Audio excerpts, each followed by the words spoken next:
বিশ্বের অন্যতম শক্তিশালী সাম্রাজ্যগুলোর মধ্যে অটোমান সাম্রাজ্য ছিল একাধিক। ১৩ শতকে উসমান গাজীর নেতৃত্বে প্রতিষ্ঠিত এই সাম্রাজ্য প্রায় ৬০০ বছর ধরে শাসন করেছে। এই দীর্ঘ সময়ে অটোমানরা ৩টি মহাদেশের বিস্তীর্ণ অঞ্চলে নিজেদের অধীনে এনেছিল। বর্তমান সময়ে তুরস্কের প্রেসিডেন্ট রিসেপ তাইয়েপ এরদোয়ান আবারও অটোমান সাম্রাজ্যের পুনঃপ্রতিষ্ঠার উদ্যোগ নিয়েছেন। যদি এই পরিকল্পনা বাস্তবায়িত হয় তবে পুরো মধ্যপ্রাচ্য এবং ইসরায়েল মুসলিম শাসনাধীনে চলে আসবে। সাম্প্রতিক সংবাদ অনুযায়ী তুরস্ক এখন হামাসের শক্তিশালী সমর্থক হিসেবে দাঁড়িয়ে রয়েছে, এমনটাই দাবি করেছেন ইসরায়েলি সংবাদ মাধ্যম জিউইশ নিউজ সিন্ডিকেট। পশ্চিম তীরের নাবলুজ অঞ্চলে হামাস যোদ্ধাদের জন্য অর্থ, অস্ত্র এবং কৌশলগত নির্দেশনা পাঠানো হচ্ছে তুরস্ক থেকে। এর মানে তুরস্ক হামাসের যোদ্ধাদের আশ্রয় দেওয়ার পাশাপাশি তাদের প্রশিক্ষণও প্রদান করছে।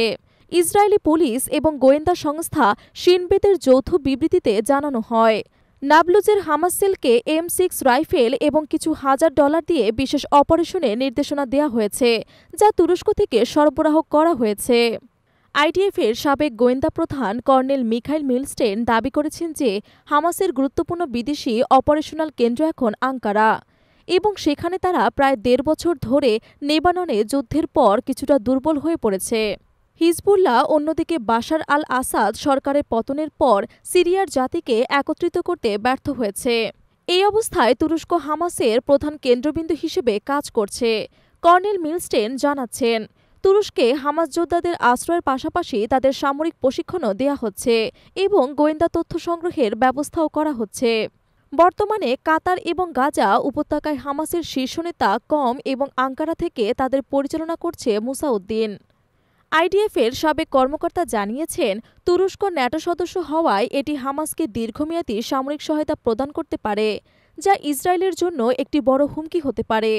এছাড়া তুরস্ক ছাড়াও ভারতও হামাসের একটি বিদেশি ঘাঁটি হয়ে উঠেছে। ইন্টারন্যাশনাল ইনস্টিটিউট ফর কাউন্টার টেরোরিজমের বিশ্লেষক মিখাইল বারাক জানিয়েছেন, মুসলিম ব্রাদারহুডের সাহায্যে হামাসকে সংগঠিত করছেন প্রফেসর সামি আল আরিয়ান। তিনি ভারতসহ অন্যান্য দেশ থেকে হামাসের জন্য যোদ্ধা এবং অর্থ সংগ্রহ করছেন। ৩০ মার্চের ইফতার অনুষ্ঠানে তুরস্কের প্রেসিডেন্ট রিসেপ তাইয়েপ এরদোয়ান আল্লাহর কাছে ইসরায়েলের ধ্বংস কামনা করেন। এছাড়া হামাস ও ইসলামিক জিহাদের শহীদ যোদ্ধাদের জন্য দোয়া এবং আহতদের সুস্থতার জন্য প্রার্থনা করেছেন। এরদোয়ান বলেন, বিশ্বের কোনো কিছুই তুরস্ককে হামাস ও ফিলিস্তিনিদের সাহায্য থেকে বিরত রাখতে পারবে না। এই প্রতিবেদনটি তুরস্কের ভূমিকা এবং বিশ্ব রাজনীতিতে এর প্রভাব প্রতিষ্ঠার প্রচেষ্টা তুলে ধরেছে।